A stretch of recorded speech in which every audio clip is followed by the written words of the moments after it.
કેમ છો બધા? મજામાં? તબિયત પાણી સારા બધાના? Good morning all of you. ચાલો, ચેપ્ટર 4માં હવે છેલ્લી 2 થિયરી બાકી છે આપણે, બરોબર? હવે એમાં આપણે આગળ ઇલેક્ટ્રોનની ચુંબકીય ડાયપોલ મોમેન્ટ શું આપણે ગોતવાનું છે? ઇલેક્ટ્રોનની ચુંબકીય dipole moment, magnetic dipole moment of electron. આ થિયરીમાં એના 2 ભાગ છે. પહેલો ભાગ જે છે 2 માર્કમાં તમને પૂછાઈ શકે, અને પાછળનો ભાગ જે છે એ તમને એમસીક્યુમાં પૂછાઈ શકે, બરોબર? ચાલો, ઇલેક્ટ્રોનની ચુંબકીય dipole moment, magnetic dipole moment of electron, એટલે કે ઇલેક્ટ્રોનની ચુંબકીય ડાયપોલ મોમેન્ટ. જુઓ,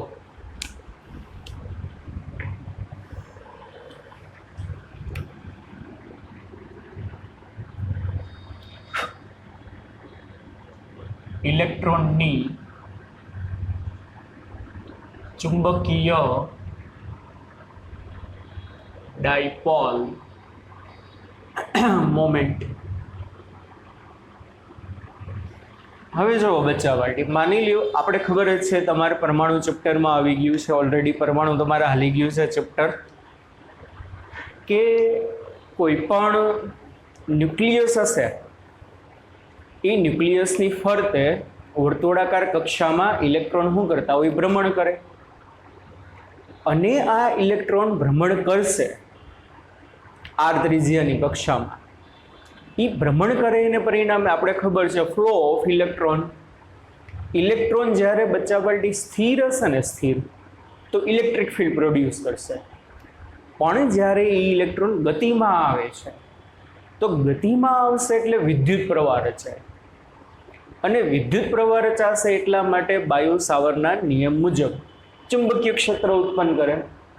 અને આપણે લાસ્ટ થિયરીમાં જોયું હતું કે ચુંબકીય ક્ષેત્રને પણ એની ચુંબકીય ડાયપોલ મોમેન્ટ હોય. સમજાય છે? આપણે આ થિયરીમાં વાત કરશું કે ચુંબક ઇલેક્ટ્રોનને 2 પ્રકારની ડાયપોલ મોમેન્ટ હશે. કેટલા પ્રકારની ડાયપોલ મોમેન્ટ હશે? તો કે 2 પ્રકારની. જોવો જોઈએ તો માની લો કોઈ ન્યુક્લિયસ છે ZX, આ તો ખબર છે ને, કોઈ ન્યુક્લિયસ હોય ZXA, આનો મતલબ શું? X નામનું ન્યુક્લિયસ છે, એનો પરમાણુ ક્રમાંક Z જેટલો છે, એનો એટોમિક માસ કેટલો છે? A જેટલો છે. તો પરમાણુ ક્રમાંક જેટલો હોય એટલા અંદર શું હશે? પ્રોટોન હશે. સમજાય છે?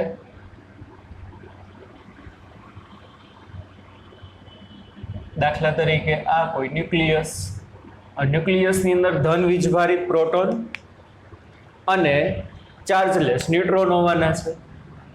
અને તમને ખબર છે કે ભાઈ આ ન્યુક્લિયસનો વિદ્યુત ભાર કેટલો લેવામાં આવે? Z × E જેટલો. આ તો ખબર પડે ને, હાલી ગયું છે તમારે પરમાણુ અને ન્યુક્લિયસ 2 ચેપ્ટર. Z × E જેટલો હોય એટલે હું ન્યુક્લિયસનો વિદ્યુત ભાર Zd જેટલો હોય. તો ન્યુક્લિયસનો વિદ્યુત ભાર Zd જેટલો મતલબ શું? હવે માની લો હાઇડ્રોજનની જ વાત કરો તો હાઇડ્રોજન માટે 1H1 આવે. તો હાઇડ્રોજન માટે 1H1 આવશે તો શું હશે? એના ન્યુક્લિયસમાં એક પ્રોટોન હોય અને એક ન્યુટ્રોન હોય. તો અહીંયા 1H1, તો 1H1 એટલે અહીંયા આવે 1E. સિમ્પલ. સમજાણું કે નહીં? એટલે એનો વિદ્યુત ભાર એક પ્રોટોન જેટલો હોય. તો આપણે હાઇડ્રોજનના ન્યુક્લિયસની જ વાત કરી કે કોઈ હાઇડ્રોજનનો જે ન્યુક્લિયસ છે એનો પરમાણુ ભાર Zd એટલે 1E જેટલો હશે. અને ન્યુક્લિયસમાં અને પરમાણુ 2 ચેપ્ટરમાં આવી ગયું તમારે કે ન્યુક્લિયસની અંદર જેટલા પ્રોટોન હોય એટલા ફરતે ઇલેક્ટ્રોન શું કરતા હોય? ભ્રમણ કરતા હોય. તો હાઇડ્રોજનના પરમાણુમાં એક પ્રોટોન હશે અને એક ઇલેક્ટ્રોન હશે. એટલે માની લ્યો જે ઇલેક્ટ્રોન છે આ રીતે આર ત્રિજ્યાની વર્તુળાકાર કક્ષામાં શું કરે છે? ભ્રમણ કરે છે. હવે આ જે ઇલેક્ટ્રોન જે છે ન્યુક્લિયસની ફરતે ભ્રમણ કરે છે એનું કારણ શું? બોલો એનું કારણ? કારણ કે ન્યુક્લિયસમાં રહેલો ધન વિદ્યુત ભાર ઇલેક્ટ્રોન ઉપર કુલમ આકર્ષી બળ લગાડે. આ જે પોઝિટિવ ચાર્જ છે ઇલેક્ટ્રોન ઉપર કુલમ આકર્ષી બળ લગાડે, તો આ બળ આપણે કયા પ્રકારનું આપશે? કેન્દ્રગામી પ્રકારનું બળ. અને આ જે ન્યુક્લિયસમાં રહેલો ધન વિદ્યુતભાર અને ઇલેક્ટ્રોન વચ્ચે બચ્ચા પલટે જે બળ લાગે એને કુલમ બળ કહેવાય. કેવું બળ કહેવામાં આવશે? કુલમ બળ. અને ઈ એને એટ્રેક્ટ કરશે, ઈ એને ખેંચશે. આ કે ના? સમજાય છે કે નહીં? પણ ઈ પોઝિટિવ ચાર્જ કેન્દ્રમાં બેઠો બેઠો એને ખેંચે છે, એટલા માટે ઈ કહેવાય કુલંબ બળ કહેવાય. સોરી, એટલા માટે કેવું બળ કહેવાય? કેન્દ્રગામી બળ. એને કારણે ઇલેક્ટ્રોન આમ ભ્રમણ કરી રાખે છે. સૂર્યની ફરતે જુદા જુદા ગ્રહો ભ્રમણ કરે છે, તો અહીંયા એનું કારણ દળને કારણે. સૂર્યનું ગુરુત્વાકર્ષી બળ પૃથ્વી ઉપર લાગે અને પરિણામે પૃથ્વી ભ્રમણ કરે, તો અહીંયા આગળ કેન્દ્રગામી બળ તરીકે ગુરુત્વાકર્ષી બળ આવશે. અહીંયા આગળ કેન્દ્રગામી બળ તરીકે કુલંબ બળ આવશે. હા કે ના? સમજાય છે કે નહીં? પણ ઇલેક્ટ્રોન ભ્રમણ કરે છે, અને ઇલેક્ટ્રોન ભ્રમણ કરતો હોવાથી I જેટલો શું રચાશે? પ્રવાહ રચાશે. કેટલો પ્રવાહ રચાશે? I જેટલો પ્રવાહ. તો આપણે લખી શકીએ ઇલેક્ટ્રોનના ભ્રમણને કારણે રચાતો પ્રવાહ I છે. Q બરાબર IT. તો I બરાબર શું આવશે? Q ના છેદમાં T. Q એટલે ચાર્જ ઓફ ઇલેક્ટ્રોન, અને છેદમાં હું લખું કેપિટલ T. છોકરાઓ શું લખું? છેદમાં કેપિટલ T. કેપિટલ T એટલે શું? ઇલેક્ટ્રોનને એક ભ્રમણ પૂર્ણ કરવા માટે લાગતો સમય. કેપિટલ T એટલે હું એક ભ્રમણ પૂર્ણ કરવા લાગતો સમય, જેને આપણે આવર્તકાળ પણ કહેવામાં આવે છે. શું કહેવામાં આવે છે એને? આવર્તકાળ. તો ઇલેક્ટ્રોન r ત્રિજ્યાની કક્ષામાં એક ભ્રમણ પૂરું કરે ને, તો ત્યારે આટલો પ્રવાહ રચાય. I બરાબર E/T. ચાલો હવે મારે T ની વેલ્યુ જોઈ છે, તો T એટલે એક ભ્રમણનો સમય છે.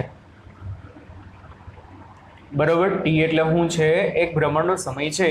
વેગ બરાબર અંતરના છેદમાં સમય, તો સમય બરાબર અંતરના છેદમાં વેગ. તો T એટલે એક ભ્રમણનો સમય, તો D એટલે શું થશે? એક ભ્રમણમાં કાપેલ અંતર. અને એક ભ્રમણ પૂર્ણ કરે ત્યારે કેટલું અંતર કાપે? વર્તુળના પરિઘ જેટલું. એટલે અહીંયા આવશે 2πr, અને સ્મોલ t એટલે શું છે? એક ભ્રમણનો સમય એટલે કેપિટલ T, અને એના છેદમાં v. અને v એટલે શું થશે? બચ્ચા પલટી ઇલેક્ટ્રોનનો કક્ષીય વેગ. કારણ કે r ત્રિજ્યાની કક્ષામાં ઇલેક્ટ્રોન v જેટલા વેગથી ભ્રમણ કરે છે. કેટલા વેગથી ભ્રમણ કરે છે? v જેટલા. બરોબર? કક્ષામાં ભ્રમણ કરતું હોય, આપણે ગુરુત્વાકર્ષણમાં આવ્યું હતું, પૃથ્વી સૂર્યની ફરતે કક્ષામાં ભ્રમણ કરે એટલે પૃથ્વીની જે વેલોસિટી હોય એને કહેવાય કક્ષીય વેગ કહેવાય. કયો વેગ કહેવામાં આવશે? Orbital velocity. એટલે અહીંયા v એટલે શું હશે? ઇલેક્ટ્રોનની ઓર્બિટલ વેલોસિટી. આ બધું તમારે પરમાણુમાં આવી ગયું છે. બરાબર? ચાલો, તો T ની વેલ્યુ આપણે આમાં મૂકશું બચ્ચા પાર્ટી. તો ઇલેક્ટ્રોન જ્યારે એક ભ્રમણ પૂર્ણ કરશે તો કેટલો પ્રવાહ રચાશે? I બરાબર E/T. T એટલે 2πr ના છેદમાં v, છેદનો છેદાંશમાં એટલે EV. MCQ માટે ખૂબ જ અગત્યનું. શું આપે? ઇલેક્ટ્રોનનો કક્ષીય વેગ આપી દઈએ, ઇલેક્ટ્રોનના ભ્રમણ માર્ગની ત્રિજ્યા આપી દઈએ, તો એમ કે એક ભ્રમણ બાદ કેટલો પ્રવાહ રચાણો હશે. એટલે orbital velocity given, radius given. તો આના ઉપરથી તમે પ્રવાહ ગોતી શકો. પણ મારે જોઈ છે ચુંબકીય ડાયપોલ મોમેન્ટ ઇલેક્ટ્રોનની. હવે આપણે જાણીએ છીએ, શું જાણીએ છીએ? વી નો ધેટ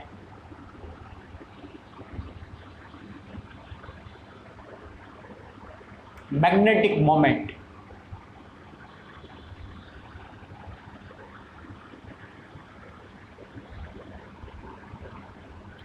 શું આવશે? M is equal to IA. Magnetic મોમેન્ટનું સૂત્ર M is equal to I into A. ચાલો, I એટલે શું? EV upon 2πr. અને A એટલે શું? ઇલેક્ટ્રોને ભ્રમણ કરીને જે માર્ગ બનાવ્યો, જે શેપ બનાવ્યો, એ ભાગનું ક્ષેત્રફળ. તો ઇલેક્ટ્રોન તો વર્તુળાકાર માર્ગે ભ્રમણ કરે છે, તો એને આ જે એરિયા કવર કર્યો હશે, કેટલો એરિયા કવર કર્યો હશે? πr² જેટલો. તો હિયર πr². ટેક્સ્ટબુકમાં ઇલેક્ટ્રોનની મેગ્નેટિક મોમેન્ટને મ્યુએલ વડે દર્શાવેલી છે. કેના વડે દર્શાવવામાં આવેલી છે? મ્યુએલ વડે. તો mu l is equal to EV/2πr into πr². એક એક આર કેન્સલ, પાઈ કેન્સલ, એટલે આવશે શું બચ્ચા પલટી? Half EVR. અને આ મળ્યું તમને મ્યુએલ. મ્યુએલ એટલે શું થશે? ઇલેક્ટ્રોનની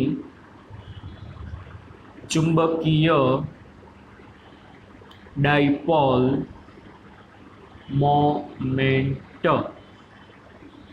અને તે આપેલ આકૃતિ માટે અંદરની આપેલ આકૃતિ માટે તેની દિશા જમણા હાથના સ્ક્રૂના નિયમ મુજબ અંદરની કઈ દિશામાં હશે? અંદરની દિશામાં હશે. જુઓ, મેગ્નેટિક મોમેન્ટ કેમ ગોતાય? મેં તમને કીધું હતું બચ્ચા પાર્ટી, શું કરવાનું કે સ્ક્રૂ લૂપને લંબ રૂપે રાખી અને જેમ ભ્રમણ કરે એમ ફેરવો. તો ચાલો, ઇલેક્ટ્રોન આમ ભ્રમણ કરે છે ડિંગ ડિંગ ડિંગ ડિંગ anti clockwise. Electron anti clockwise ભ્રમણ કરે તો સ્ક્રૂને તમે એન્ટી ક્લોકવાઇઝ ભ્રમણ કરાવો તો સ્ક્રૂ તો બહાર આવે. પણ મેં અહીંયા શું લખ્યું લે કે મેગ્નેટિક મોમેન્ટ અંદરની દિશામાં છે. શા માટે અંદરની દિશામાં? ફરીથી કહું છું, મેગ્નેટિક મોમેન્ટ કેવી રીતે ગોતો છો તમે? આને ભ્રમણ કરાવો. ઇલેક્ટ્રોન આમ ભ્રમણ કરે છે તો તમે એન્ટી ક્લોકવાઇઝ આમ ભ્રમણ કરે તો તમે એને એન્ટી ક્લોકવાઇઝ ભ્રમણ કરાવશો તો સ્ક્રૂ તો બહાર આવે. તો મારે અહીંયા એમ લખવું જોઈએ કે મેગ્નેટિક મોમેન્ટ બહારની દિશામાં છે, પણ મેં તો અહીં લખ્યું અંદરની દિશામાં. શા માટે? કારણ કે આપણે રૈવાજિક પ્રવાહ લઈએ છીએ અને આપણે કીધું હતું કે ભાઈ ચુંબકીય ડાયપોલ મોમેન્ટ ગોતવાની. કેવી રીતે ચુંબકીય ડાયપોલ મોમેન્ટ ગોતવાની? કે જે દિશામાં વિદ્યુત પ્રવાહ વહેતો હોય. જે દિશામાં શું વહેતો હોય? વિદ્યુત પ્રવાહ. તો આપણે ખબર છે, ત્રીજા ચેપ્ટરમાં આપણે કીધું હતું રૈવાજિક પ્રવાહ લેવામાં આવે તો ઇલેક્ટ્રોન જે દિશામાં ગતિ કરતો હોય ને એના કરતા વિરુદ્ધ દિશા પ્રવાહની લેવામાં આવે. તો ઇલેક્ટ્રોન એન્ટી ક્લોકવાઇઝ ભ્રમણ કરે છે તો પ્રવાહની દિશા કેવી લેવામાં આવશે? ક્લોકવાઇઝ. બરોબર. શું? તો કે દિશામાં હશે. કારણ કે ઇલેક્ટ્રોનની દિશા એન્ટી ક્લોકવાઇઝ હોવાથી આઈની દિશા કેવી હશે? ક્લોકવાઇઝ. આથી સ્ક્રૂને ક્લોકવાઇઝ ભ્રમણ કરાવતા અંદર તરફ મળે. આ ખાસ યાદ રાખજો. ઓકે બચ્ચા પાર્ટી. શા માટે અંદરની તરફ? કારણ કે ઇલેક્ટ્રોન જે દિશામાં ભ્રમણ કરે એના કરતાં વિરુદ્ધ દિશામાં તમારે એનો પ્રવાહ લેવાનો. અને મેગ્નેટિક મોમેન્ટ તો કોની દિશામાં મળે? પ્રવાહ જેમ ભ્રમણ કરે ને તમારે એમ સ્ક્રૂને ભ્રમણ કરાવવાનું. તો પ્રવાહ તો સમઘડી દિશામાં ભ્રમણ કર્યું કહેવાય, તો સ્ક્રૂ અંદર જશે. તો એની મેગ્નેટિક મોમેન્ટ જે છે ને બચ્ચા પાર્ટી મ્યુ એલ સદિશ ક્યાં હશે? તો કે અંદરની દિશામાં હશે. કઈ દિશામાં હશે? અંદરની દિશામાં. આટલું રેડી? આ સમજાણું.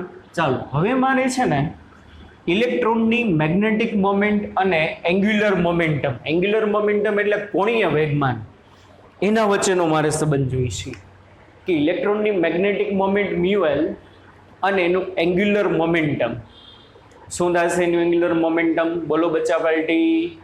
કોણીય વેગમાન કહેવાય.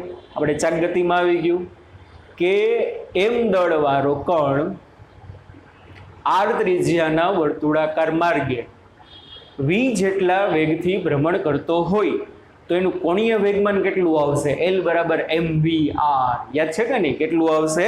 L બરાબર mv r. તો આપણે એમ લખી શકીએ, શું લખી શકીએ? ઇલેક્ટ્રોનનું કોણીય વેગમાન. અને ઇલેક્ટ્રોનનું જે તમને કોણીય વેગમાન મળશે કેટલું હશે બચ્ચા પાર્ટી? L બરાબર mv r. અને અહીંયા આવશે me, માસ ઓફ ઇલેક્ટ્રોન. શું આવશે અહીંયા? માસ ઓફ ઇલેક્ટ્રોન, જે બહારની દિશામાં હશે. યાદ કરો બચ્ચા પાર્ટી, મોમેન્ટમ એ જમણા હાથના સ્ક્રૂના નિયમ અનુસાર ગોતાય. અને મોમેન્ટમ કેવી રીતે ગોતાય? કણ જે રીતે ભ્રમણ કરતો હોય ને એ દિશામાં તમારે સ્ક્રૂને ભ્રમણ કરાવવાનું. ઇલેક્ટ્રોન એન્ટી ક્લોકવાઇઝ ભ્રમણ કરે છે કે નથી સમજાવતું? કોઈ પણ કણનું એંગ્યુલર મોમેન્ટમ, કોણીય વેગમાનની દિશા કેવી રીતે ગોતવામાં આવે? કણ એન્ટી ક્લોકવાઇઝ ભ્રમણ કરતો હોય તો સ્ક્રૂને એન્ટી ક્લોકવાઇઝ ભ્રમણ કરાવવાનો ભ્રમણાક્ષની દિશામાં. અહીંની ભ્રમણાક્ષ થશે આમાં ભ્રમણ કરે ડિંગ ડિંગ ડિંગ ડિંગ ડિંગ ડિંગ ડિંગ ડિંગ. ચાક ગતિમાં તમારે આવતું કોણીય વેગમાન હંમેશા ભ્રમણાક્ષની અક્ષ ઉપર જ હોય, કાં બહારની બાજુ કાં અંદરની બાજુ. આમ ભ્રમણ કરતો હોય તો કાં ઉપરની બાજુ કાં તો નીચેની બાજુ. અત્યારે આમ ભ્રમણ કરે છે. અને ખરેખર કણ જેમ ભ્રમણ કરે ને એમ તમારે ભ્રમણ કરાવો ને એટલે એનું કોણીય વેગમાન મળે. તો આ તો આમ ભ્રમણ કરે છે એન્ટી ક્લોકવાઇઝ, એટલે એન્ટી ક્લોકવાઇઝ ભ્રમણ કરતો હોવાથી બહારની દિશામાં આવશે. એટલે એલની જે દિશા હશે ને આ શું છે? એની મેગ્નેટિક ડાયપોલ મોમેન્ટની દિશા છે. તો એની જે એલની દિશા હશે ને, એલ એટલે કોણીય વેગમાન, ઈ હકીકતે ગયા હશે તો કે બહારની બાજુ હશે. કોના માટે? ઇલેક્ટ્રોન માટે. કોના માટે? તો કે ઇલેક્ટ્રોન માટે. Four electron.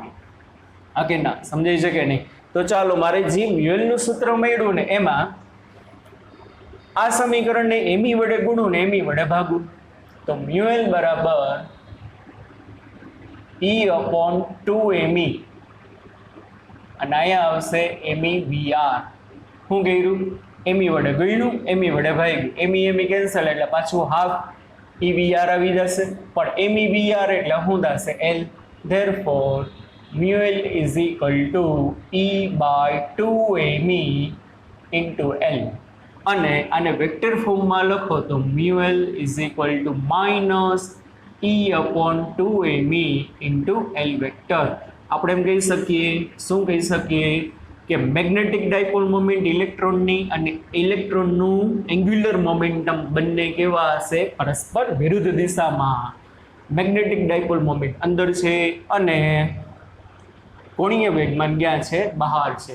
જો ધન વિદ્યુત ભાર હોત તો ધન વિદ્યુત ભાર હોત તો શું થાત? ફોર E પ્લસ એટલે પ્રોટોન માટે.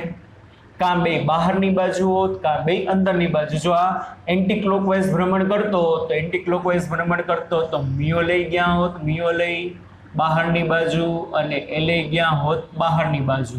જો ક્લોકવાઇઝ ભ્રમણ કરતા હોત તો બે ગયા હોત અંદરની દિશામાં. પણ ઓનલી ફોર ઇલેક્ટ્રોન, આપણે થિયરી ત્યારે ઇલેક્ટ્રોનની છે.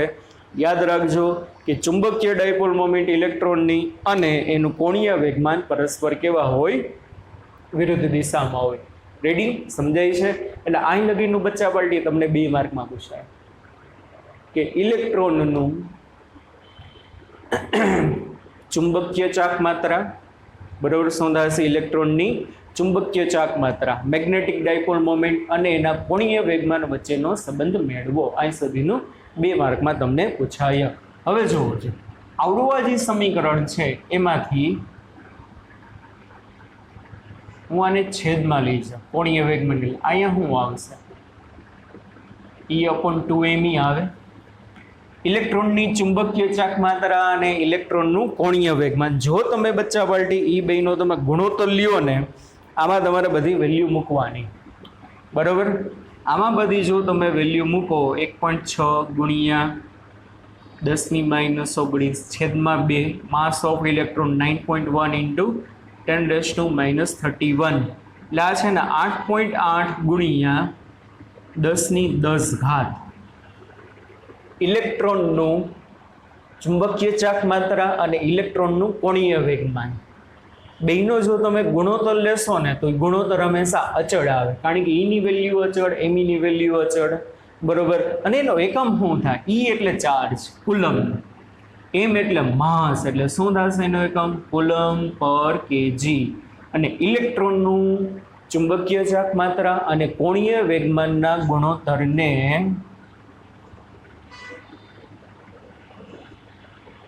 ગાયરો મેગ્નેટિક ગુણોત્તર કહે છે. અને એની વેલ્યુ હંમેશા કેવી હોય? અચળ. ઇલેક્ટ્રોનની ચુંબકીય ચાક માત્રા અને એનો કોણીય જી વેગમાન હોય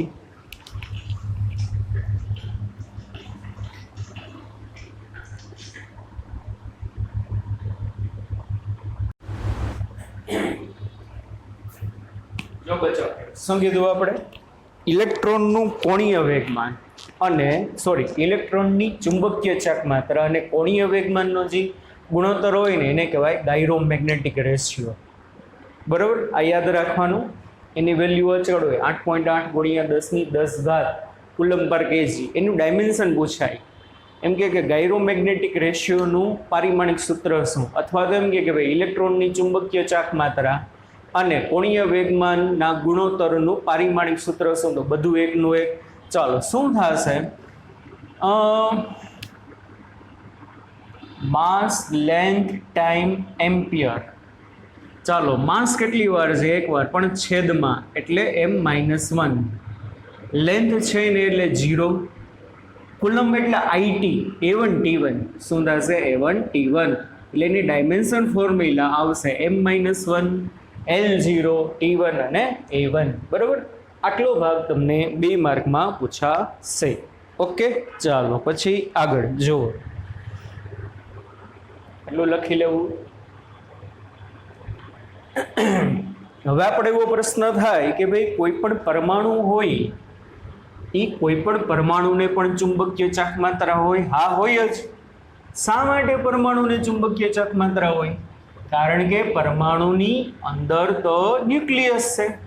પરમાણુની અંદર ન્યુક્લિયસની બારે વર્તુળાકાર કક્ષામાં શું કરતા હોય? ઇલેક્ટ્રોન ભ્રમણ કરતા હોય.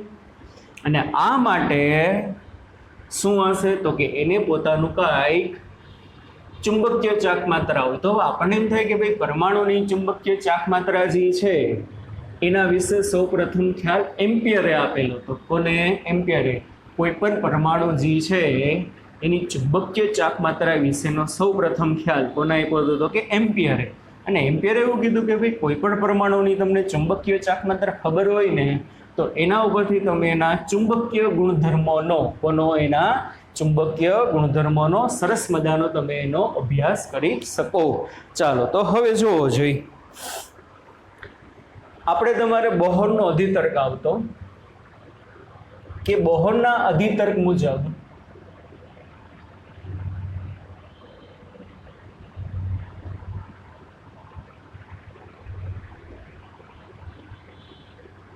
ઇલેક્ટ્રોન એવી કક્ષામાં જ ભ્રમણ કરે. કેવી કક્ષામાં ભ્રમણ કરે? એવી કક્ષામાં જ ભ્રમણ. હવે આ બધું એમસીક્યુમાં મોટે ભાગે તમને પૂછાય, બરાબર. આ જે બીજો ભાગ છે એમસીક્યુમાં મોટે ભાગે આવશે. પરમાણુ ચેપ્ટરમાં તમારે બોહરના 3 અધિતર્ક આવતા. એમાં એને એક અધિતર્કમાં એવું કીધું હતું કે કોઈ પણ પરમાણુમાં ઇલેક્ટ્રોન એવી કક્ષાઓમાં જ ભ્રમણ કરે. કેવી કક્ષાઓ ભ્રમણ કરે? એવી કક્ષામાં કે જ્યાં તેનું કોણીય વેગમાન જ્યાં તેનું કોણીય વેગમાન h/2π ના પૂર્ણ ગુણાંકમાં હોય. શું હશે? જ્યાં તેનું કોણીય વેગમાન કેટલું હશે? h/2π ના પૂર્ણ ગુણાંકમાં. તો આ સૂત્ર આપણે આવતું બચ્ચા પાર્ટી L = આપણે મતલબ પરમાણુમાં NH/2π, બરોબર. પહેલી કક્ષામાં હોય તો h/2π, બીજી કક્ષામાં હોય તો 2 ગુણ્યા h/2π, ત્રીજી કક્ષામાં હોય તો 3h/2π. જ્યાં n એટલે શું છે? વાસ્તવિક સંખ્યા 1 2 3. h એટલે પ્લાન્ક્સ કોન્સ્ટન્ટ અને એની વેલ્યુ કેટલી છે? 6.626 ગુણ્યા 10⁻³ જૂલ ઇન્ટુ સેકન્ડ. બરોબર. ચાલો હવે તો ઇલેક્ટ્રોન nમી કક્ષામાં જો ભ્રમણ કરતો હોય ને તો એનું કોણીય વેગમાન કેટલું હશે બચ્ચા બાલટી? nh/2π. કેટલું હશે એનું કોણીય વેગમાન? nh/2π. હવે જોવો જોઈએ, આપણે હમણાં સંબંધ જોયો ઇલેક્ટ્રોન માટે μL અને L વચ્ચેનો સંબંધ શું હતો? μL બરાબર E/2me એને ગુણ્યા L. બરાબર. હવે E/2me અને L એટલે શું થશે? nh/2π. લખી શકો L બરાબર તમે શું લખી શકો? nh/2π. હવે હાઇડ્રોજન પરમાણુમાં તો એક જ કક્ષા હોય. શા માટે હાઇડ્રોજન પરમાણુમાં એક જ કક્ષા હોય બચ્ચા પાર્ટી? 1h1. હાઇડ્રોજન પરમાણુમાં તો એક જ ઇલેક્ટ્રોન હોય અને આ ઇલેક્ટ્રોન પહેલી કક્ષામાં મસ્ત મજાનું શું કરતો હશે? ભ્રમણ કરતો હોય. તો n બરાબર 1 આવે. બરોબર. ફોર હાઇડ્રોજન એટમ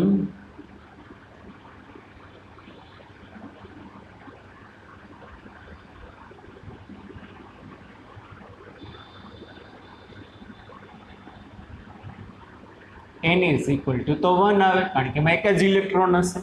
તો n બરાબર જો તમે 1 મૂકો તો n બરાબર હું 1 મૂકું ને તો આ μL ની લઘુત્તમ કિંમત મળે કારણ કે n ની કેવી કિંમત છે? મિનિમમમાં મિનિમમ છે. બરોબર. એટલે આ શું થશે? μL મિનિમમ બરાબર E/2me ઇન્ટુ h/2π. આમાં બધી વેલ્યુ તમારે પુટ કરવાની. 1.6 ગુણ્યા 10⁻19 6.625 ગુણ્યા 10⁻34 ના છેદમાં 2 me એટલે 9.1 ઇન્ટુ 10⁻31 ઇન્ટુ 2 ઇન્ટુ પાય. આ બધી વેલ્યુ તમે મૂકો અને જો તમે સાદુરૂપ આપો તો હાઇડ્રોજન પરમાણુ જે હશે ને એના માટે ચુંબકીય ચાકમાત્રાની વેલ્યુ તમારે આવશે 9.27 ગુણ્યા 10⁻24 એમ્પિયર ઇન્ટુ મીટર સ્ક્વેર. આ આપણે કોના માટે લીધું છે બચ્ચા પાર્ટી? n બરાબર 1 મૂક્યું અને n બરાબર 1 મૂકો એટલે શું થશે? પહેલી કક્ષામાં ભ્રમણ કરતા ઇલેક્ટ્રોન માટે. પણ તમે એમ કહી શકો હાઇડ્રોજન પરમાણુમાં તો એક જ ઇલેક્ટ્રોન હોય અને એક ઇલેક્ટ્રોન પહેલી કક્ષામાં ભ્રમણ કરતો હશે તો એના માટે ઈ પરમાણુ માટે એની ચુંબકીય ચાકમાત્રા આટલી આવી 9.27 ગુણ્યા 10⁻24 એમ્પિયર ઇન્ટુ મીટર સ્ક્વેર. આને છે ને બચ્ચા પાર્ટી બોહર મેગ્નેટોન કહેવામાં આવે. શું કહેવામાં આવે? બોહર મેગ્નેટોન એટલે શું? બે રીતે તમે કહી શકો. પહેલી કક્ષા માટે જે ચુંબકીય ચાકમાત્રાનું મૂલ્ય મળે એ સૌથી મિનિમમ હોય, લઘુત્તમમાં લઘુત્તમ હોય કારણ કે n બરાબર 1 મૂક્યું છે. અથવા તો હાઇડ્રોજનના પરમાણુ માટે જે ચુંબકીય ચાકમાત્રાનું મૂલ્ય મળે મિનિમમમાં મિનિમમ હોય તો એટલા માટે આને બરોબર બોહરે માહિતી આપી છે એટલા માટે આને શું કહેવામાં આવે? Bohr magneton. શું કહેવામાં આવે? Bohr magneton. Okay, ready? સમજાય છે? બીજું, આ જે પરમાણુની ચુંબકીય ચાકમાત્રાઓ હોય ને એને કક્ષીય ચુંબકીય ચાકમાત્રા પણ કહેવામાં આવે. કેવી કહેવામાં આવે? કક્ષીય ચુંબકીય ચાકમાત્રા. શા માટે કક્ષીય ચુંબકીય ચાકમાત્રા કહેવામાં આવે? કારણ કે ઇલેક્ટ્રોન કક્ષામાં ભ્રમણ કરે છે અને પ્રવાહ રચાણો અને ઈ પ્રવાહને કારણે શું ઉત્પન્ન થયું છે? ચુંબકીય ક્ષેત્ર. એટલા માટે આવડિયાજી ચુંબકીય ચાકમાત્રા જે મળી ઇલેક્ટ્રોનની એને કક્ષીય ચુંબકીય ચાકમાત્રા પણ કહેવામાં આવે છે. હવે જો આપણે ખબર છે બચ્ચા પાર્ટી ઇલેક્ટ્રોન જે છે બે પ્રકારના ભ્રમણ કરે કે નથી ખબર? પૃથ્વીની જેમ પૃથ્વીના બે ભ્રમણ છે. કેટલા ભ્રમણ છે? પૃથ્વીના બે ભ્રમણ. પૃથ્વીના બે ભ્રમણ એટલે એક તો સૂર્યની ફરતે ભ્રમણ કરે છે. તો સૂર્યની ફરતે જે ભ્રમણ કરે છે એક અને બીજું પોતાની ધરીની આજુબાજુ ભ્રમણ કરે છે. તો સૂર્યની ફરતે જે ભ્રમણ કરે છે ને એ એની કક્ષીય ગતિ કહેવાય. કેવી ગતિ કહેવાશે? એની કક્ષીય ગતિ. ફરીથી કહું છું, પૃથ્વી જેવું કે પૃથ્વીના બે પ્રકારના ભ્રમણ છે. એક સૂર્યની ફરતે ભ્રમણ કરે છે, એ એની કહેવાશે કક્ષીય ભ્રમણ કહેવાય. અને પોતાની ધરીની આજુબાજુ પણ ભ્રમણ કરે છે ને, એ એનું સ્પિન ભ્રમણ કહેવાય. કેમેસ્ટ્રીમાં તમારે આવી ગયું છે, આપણે ફિઝિક્સમાં તો નથી આવતું. ઇલેક્ટ્રોનની સ્પિન અમુક જગ્યાએ ક્લોકવાઇઝ હોય, અમુક જગ્યાએ એન્ટી ક્લોકવાઇઝ હોય. સમજાઈ શકે નહીં? તો ઇલેક્ટ્રોનને બે પ્રકારની ચુંબકીય ચાકમાત્રાના મૂલ્ય હોય. એક તો કક્ષામાં ભ્રમણ કરે છે, એને પરિણામે પણ એની કંઈક ચુંબકીય ચાકમાત્રા હશે. અને બીજું, કક્ષામાં ભ્રમણ કરતો કરતો કરતો પૃથ્વીની જેમ, પૃથ્વી સૂર્યની આજુબાજુ ભ્રમણ કરે અને પોતાની કક્ષાની આજુબાજુ પણ ધીમે ધીમે ધીમે ધીમે ધીમે ધીમે શું કરતો હશે? ભ્રમણ કરતો હશે. હા કે ના? સમજાય છે કે નહીં? તો ઇલેક્ટ્રોનને પોતાની કંઈક સ્પિન હશે, ક્લોકવાઇઝ હશે, એન્ટી ક્લોકવાઇઝ હશે. તો ઇલેક્ટ્રોન ન્યુક્લિયસની ફરતે ભ્રમણ કરે છે, એની કક્ષીય મોમેન્ટ કહેવાય. અને પોતાની પણ એક બીજી વસ્તુ કે ભાઈ ઇલેક્ટ્રોનની ધરી ફિક્સ ના હોય, સતત શું થતી રહે? બદલતી રહેશે, ક્લોકવાઇઝ એન્ટી ક્લોકવાઇઝ. બરાબર? એટલા માટે એને બે મોમેન્ટ કહી શકાય. એક કક્ષીય ચુંબકીય ચાકમાત્રાની મોમેન્ટ અને બીજી કઈ કહેવામાં આવશે? એની સ્પિન ચુંબકીય ચાકમાત્રા. કઈ કહેવામાં આવે? સ્પિન ચુંબકીય ચાકમાત્રા. તો ઇલેક્ટ્રોનની સ્પિન ચુંબકીય ચાકમાત્રા કેટલી હોય એ આપણે કોર્સમાં નથી, પણ પૂછાઈ શકે ભાઈ ઇલેક્ટ્રોનને કેટલા પ્રકારની ચુંબકીય ચાકમાત્રા હોઈ શકે? તો કેટલા પ્રકારની હોઈ શકે બચ્ચા બાલટી? બે પ્રકારની. કેટલા પ્રકારની? બે. બરાબર? એક કક્ષીય ચુંબકીય ચાકમાત્રા અને બીજી કઈ આવશે? તો કે સ્પિન ચુંબકીય ચાકમાત્રા. બરાબર? એટલે પહેલો ભાગ હતો 2 માર્કમાં પૂછાય, બાકીનું આ બધું તમારે નાનું નાનું નાનું શેમાં પૂછાશે? તો કે 1 માર્કના MCQમાં પૂછાઈ શકે. ઓકે બચ્ચા બાલટી, ચાલો હવે એક છેલ્લી થિયરી બાકી રહેશે ગેલ્વેનોમીટર અને વોલ્ટમીટરની. બરાબર? આપણે નેક્સ્ટ લેક્ચરમાં જોશું.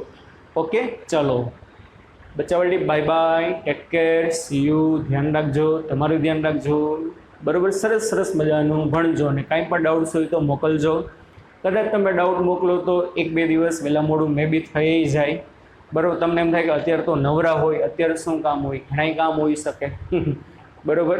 એટલે મોકલવા તમારે કાંઈ વાંધો નથી, પણ મે બી જવાબ દેવામાં 1-2 દિવસ વાર લાગે, પણ તમારો જવાબ આવી જશે. તો મોસ્ટ વેલકમ. કોઈ પણ પ્રકારના ડાઉટ પૂછવા માટે વોટ્સઅપ કરો ગમે ત્યારે. ફોન કરીને પણ કંઈ પૂછવું હોય તો પૂછો. થોડાક આળસુ થઈ ગયો એવા લાગે છે, પણ યાદ રાખજો એક્ઝામ પાછળ જશે તો કદાચ મહિનો બી પાછળ જશે, બહુ પાછળ નથી જવાની. માર્ચની બદલે એપ્રિલમાં આવશે. એક્ઝામ તો લેવાશે જ. અમુક છોકરાઓ એમ વિચારતા હોય કે આ વખતે કાંઈ નહીં લેવાય. ના, એવું કાંઈ નથી. સિલેબસ મેં બી થોડો ઘણો રિડ્યુસ થશે. બરાબર? પણ નીટ લેવલ અને જી લેવલે તો બધું પૂછાવાનું જ છે. બરાબર? સમજાય છે? એટલા માટે ભણો છોકરાઓ, નવરા છો અત્યારે તો. હમટાનો સારામાં સારો ટાઈમ છે. બરાબર? અને આપણે તો રેગ્યુલર લેક્ચર આવે છે, દરરોજ રેગ્યુલર લેક્ચર આવે છે. બરાબર? એટલા માટે ભણો સરખું, સરસ મજાનું. કંઈ ડાઉટ હોય તો ગમે ત્યારે પૂછો. ઓકે ચાલો, by bye, take care, see you then. ધ્યાન રાખજો.